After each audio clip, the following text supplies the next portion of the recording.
It's 982. Okay, we could not find the recording for this, so we're going to just re-record this bit. So if anyone is trying to find it, you'll be able to continue with it over here, and then we'll continue on with the next class. We're starting this little mini class, classette on 9A2.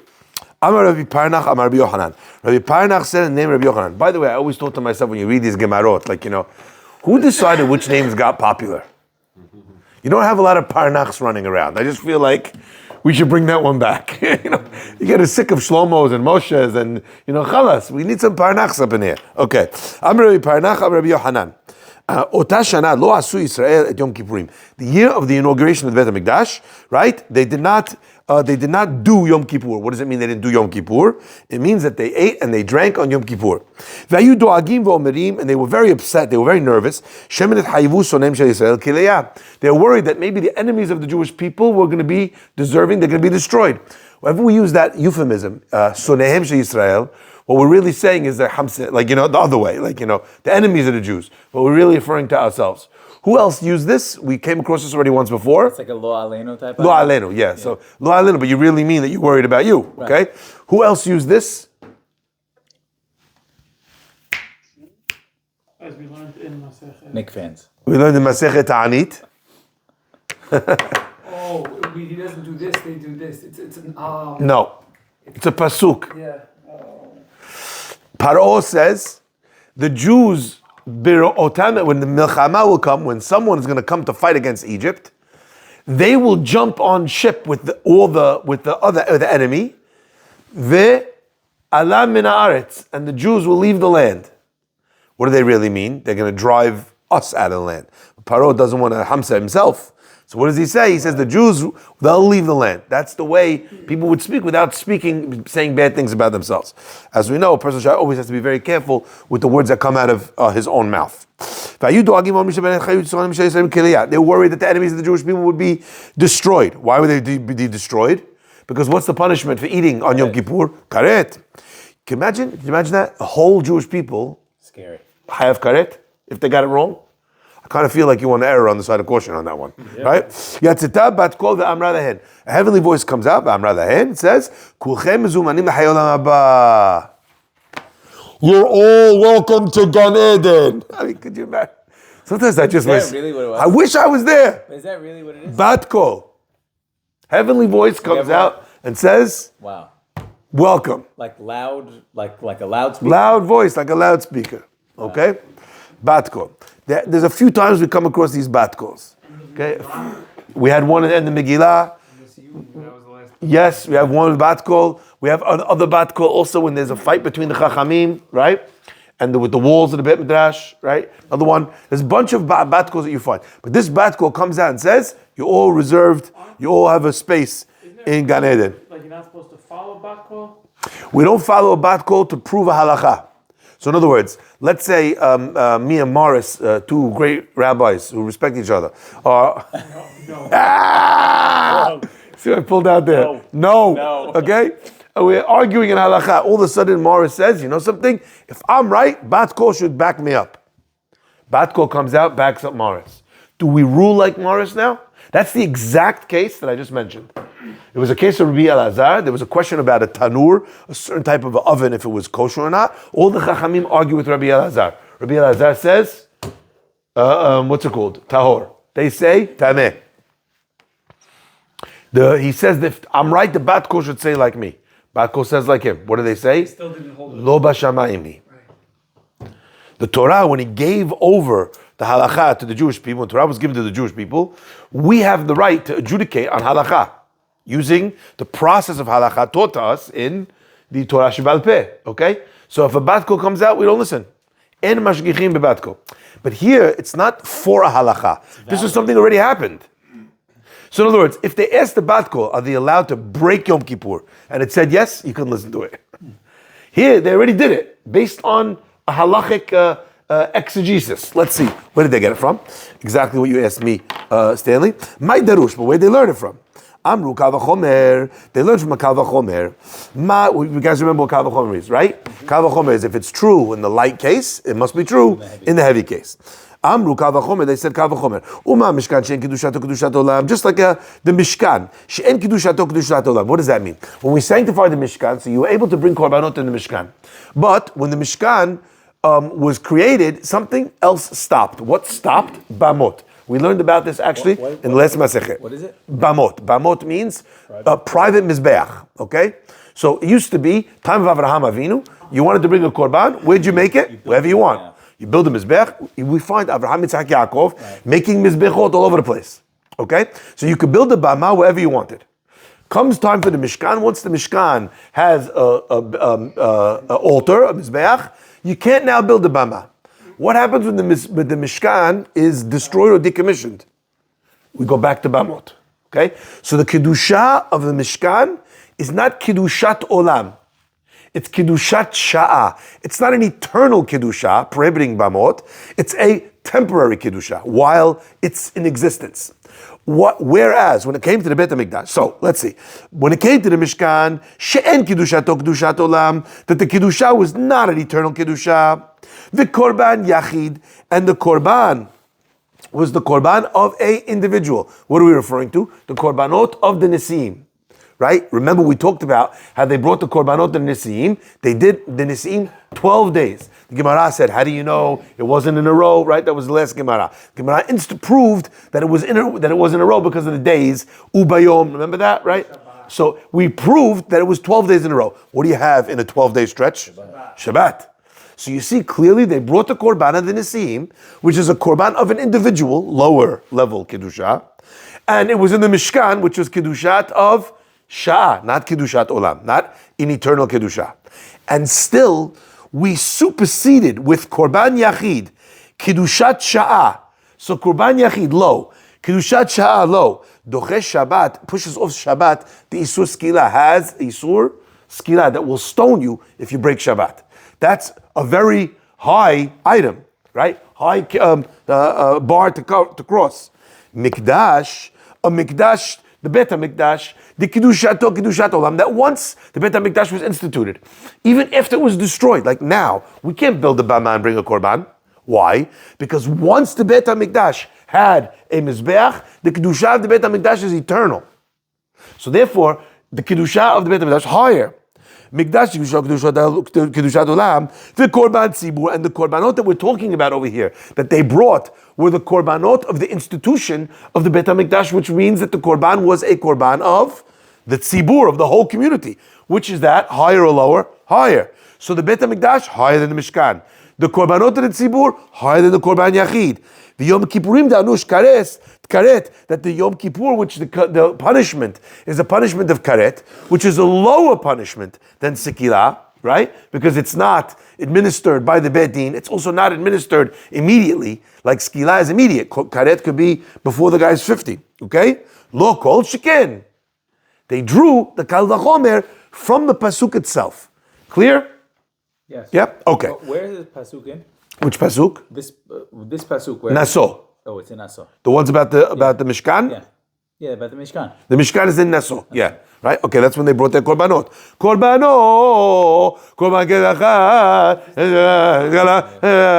Kodesh, right? A million times. We read on Hanukkah, yes. Every day of Hanukkah, because they were inaugurating the Mizbeach, and the inauguration of the temple happened, the re-inauguration of the temple happened. Okay. Wait, so now Karet is not as severe as Skila. correct. How is that possible? Because it's not a punishment that takes place immediately, number one. But don't we know that the Olam Haba is more important than Olam Hazeh? Absolutely. Not every karet is in both here and in the next world. Oh. There's two kinds of karet, okay? So And not a what's- topic for now. But what's Shabbat Karet? Sorry? What's Shabbat Karet? Shabbat skila, stoning. Oh, Shabbat is Skila. Shabbat is skila, And Yom Kippur is and Karet. Yom Kippur is karet. Okay? Yeah. Okay. Said the Gemara. So now we know how they learned the halakha. Ela amayu yudoagim. So if they had a good limud, if they had a good dirush to be able to learn it, so then why were they worried? They shouldn't have been worried. The Gemara answers, no, because the Kal Vachomer had some questions that we could have been nitpicking and said, it's not a good Kal Vachomer. What would be the questions? Hatam tzorech gavoa. When it came to, to the Beit HaMikdash, that was for the purpose of Shamayim, hacha tzorech hediot. These korbanot, even though they were korban of tzibur, what were they for? They were for the eating of the people. So therefore, even though it was a korban tzibur, its purpose was to feed the people. Whereas the korbanot of the Nisi'im, which was korban yachid, but it was for HaKadosh Baruch Hu. Okay? So therefore, on that level, maybe it's not as high a korban. The Gemara says, "Hachanami me'abed le'abdu." Okay, so if this is the case, also mecha lo nichlu lo nishtu. 1 second. So over here, what should they have done? They should have done the korbanot and not eaten them. Who said you have to eat them? Gemara says, "En simcha b'lo achila v'shtiyah." The inauguration of the Beit HaMikdash required a simcha, and if there's no, how could you have simcha? Ela en simcha ela. Basar v'yayin, as we say always. So therefore, in order to have the Simcha de Beit HaMikdash, they required it. But at the same time, they had a question on the Kal V'chomer. So that's what they were worried about. The Gemara says, Mishkan Dachi Shabbat Minahan. How do you know Mishkan was Doche Shabbat? If you're going to say it's because B'yom Rishon, B'yom HaShvi'i, because it says on the first day, on the seventh day, Dilma Shvi'i L'Korbanot. Maybe it's not Yom Shvi'i, the seventh day, i.e. Shabbat. Maybe it just means the seventh day of Korbanot. Counting day 1, day 2, day 3, day 4, day 5, day 6, day 7. Could be one, but you'd have to have Could be on a regular day in the week. So the answer would be that maybe one of them is going to be Shabbat. Dilma Shvi'i L'Korbanot, right?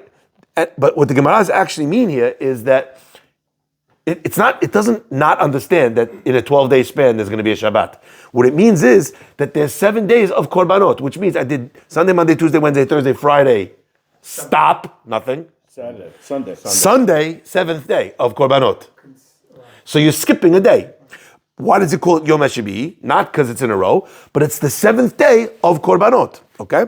So the Gemara says, Amar Rav Nachman Bar Yitzchak, Rav Nachman Yitzchak said, Amar Kra, Biyom Ashte Asar Yom.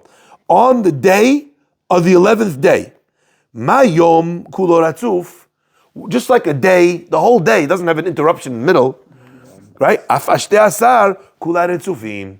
So we use the word biyom, yom, okay, to tell you that this 11th day, this day they were all in a row. If that's the case, if it's in consecutive, then we know that there was no break. And if there was no break, then we know that Shabbat was broken by the Mishkan. V'dilma yamim hareuyim. It's true. Maybe they were consecutive. But what we're looking for is days that you're allowed to bring them. So it was consecutive days that were appropriate days to bring the Korban. Dilma yamim hareuyim. It's consecutive days that are appropriate.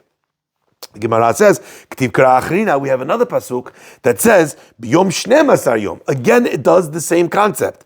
Ma yom kulo ratzuf, af shnem asar yom kulan etzufin. So even though you could have answered and parried away my b'yom ashte asar yom and said the 2 yoms is coming to tell you that they were in order, but you had a question that maybe they were in order and of days that were appropriate, but not days that were literally sequential. On that, the Gemara brought a second biyom yom to tell you that it was actually specifically consecutive. The Gemara says, "V'dil mahacha nami miyamim haruyim." How do you know? Maybe it's also referring to consecutive, to days that are appropriate. The same way I pushed you off on biyom ashte asayom, on the day 11th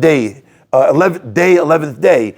I'm told you it means that days that are appropriate. Maybe I could say the same thing here too. The Gemara says, "Imken trekra ilameli." Why do I need 2 pesukim to say something that's in an extraordinarily weird way, right? To tell me the same thing. It would have to be telling me another chidush, and that chidush is that they are consecutive.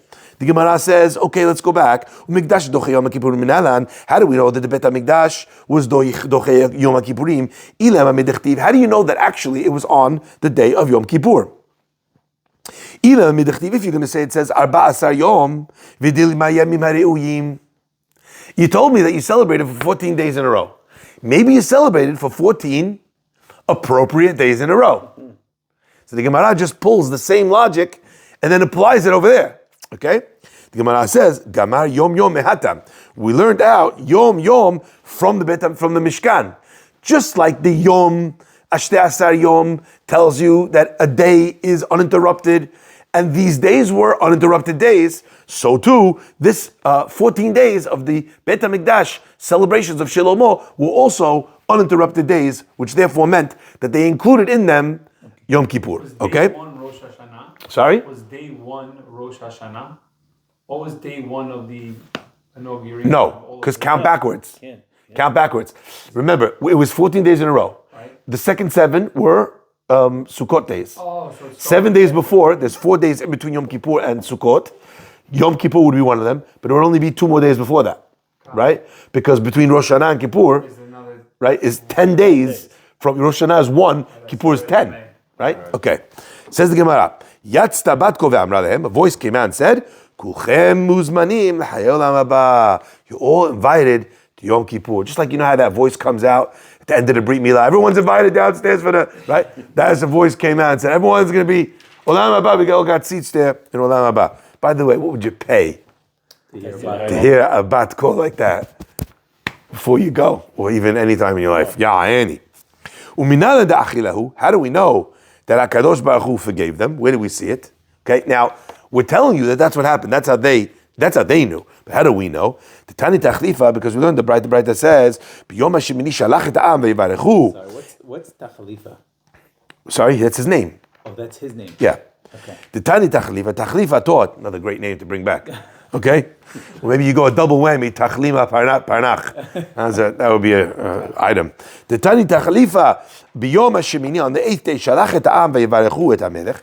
On the 8th day, he sent out the people and they blessed the king, and they went back to their tents. With joy and filled with a gladdened heart. For all the good that Hashem had done to David, his servant, and to the Jewish people himself. Says the Gemara, what does it mean to their tent? The entire Jewish people went back, and every single one of them, their wives, had not had their period, so that they would be a mutar to be able to have tashmish. So everyone was very happy, okay?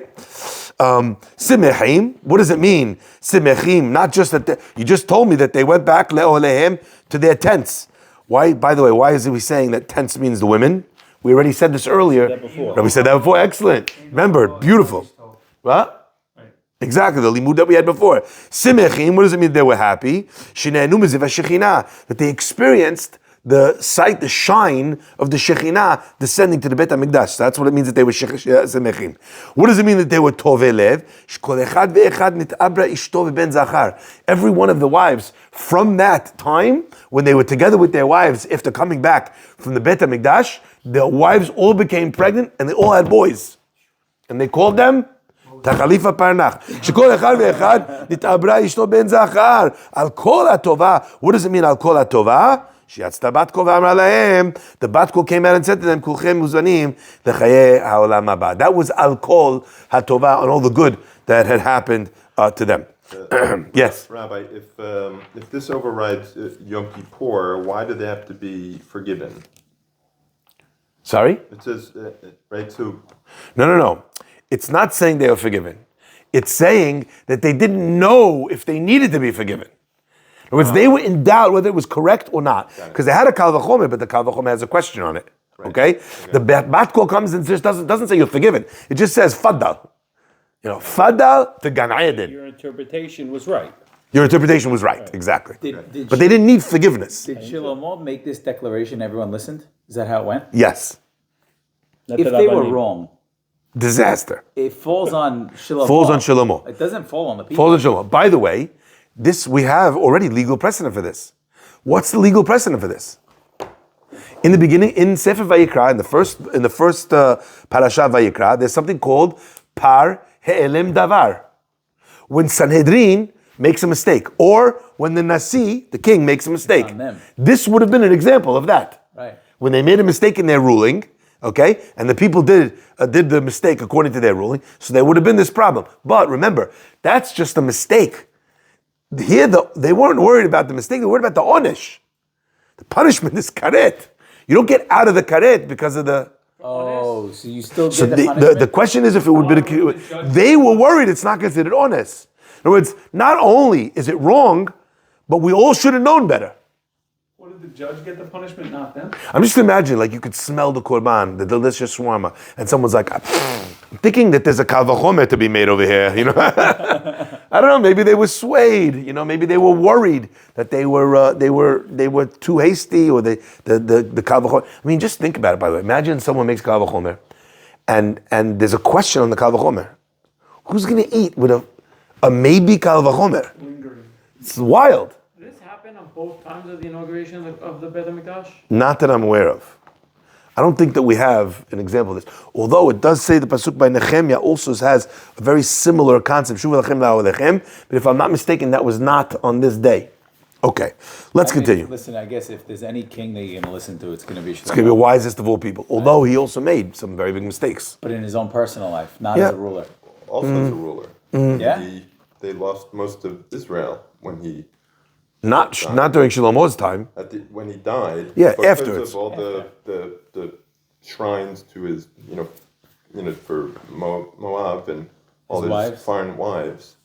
Yeah, there was a lot of But nothing happened during his life. What happens because afterwards of- is the split of Rechavam. Right. Okay, but we don't. What Stanley's saying is that we don't find that he's making mistakes and that you're seeing the ramifications of them during his lifetime. I mean, there's one or two, but again, not public mistakes like this. Yeah. Kabbalistically, didn't he have a certain understanding that nobody else did? Yes. Not even on every kabbalistically. Literally, if you read literally in the Pesukim, it talks about how Hashem blessed him with inordinate chokhmah at the age he was 12 years old, and he becomes a king, and he's ruling on murder cases. But nobody else could ever get to that level. He is chacham mikol adam. Could people know more Torah than him? Absolutely. Chacham mikol adam doesn't mean that he knew the most Torah. No, he knew the insights. Yes, and not only insights, but every kind of chokhmah. He spoke the language of the birds. He spoke the language of the trees. Majnun. Okay. LeDavid avdo l'Yisrael amo. The Gemara says, okay, what's that last bit? That last bit you threw me a little bit. David avdo. What does David avdo do anything? At the time of the Beit HaMikdash being built, being inaugurated, where's David? He's dead. Pardon my French, but 6 feet under. So what does it mean that all the good that God did to David Avdo? Gemara says, Bishlema Yisrael Amo. I understand that you say Yisrael Amo, the good that he did to the Jewish people, fine. De'achil hu avon Yom Kippurim, because he forgave the people, and this is maybe what you were saying, but for the mistake of doing Yom Kippurim, or reiterating that they had not made a mistake. Okay? Ela le David Avdo mahi, but when it comes to David Avdo, what is the pasuk saying about David Avdo? Gemara answers, Amar Rabbi Yehuda Amarav. Yehuda Amarav said, "B'shash bikesh Shlomo le'achnis la'aron l'mikdash." When Shlomo HaMelech came to bring the Aron into the temple, davku sha'arim zeh lazeh. The doors of the temple were stuck together; they couldn't open. Okay, Amar Shlomo HaMelech understood what was going on. 24 renanot, he says 24 different pismonim, mizmorim, to be able to get the doors to open. V'lo na'ana, he's not answered. Patach ve'amar, he started in saying, Se'u she'arim rashechem, open up, O gates, your heads. That's what we sing. That's why we sing that when they open up the Aron to take out the Sefer Torah. Okay? V'lo na'ana, still not answered. Kivan she'amar, Hashem Elokim, Hashem my God, al tashev p'nei mishirecha, please don't turn away your anointed one. Zochra lehazdei David avdecha. Remember the kindnesses of David, your servant. Miyad na'ana. Immediately the doors opened. Be'ota sha'a, in that moment, ne'efchu pnei sonei David kishulei hakedera. At that point, the faces of David's antagonists, they turned black like the bottom of a burnt pot.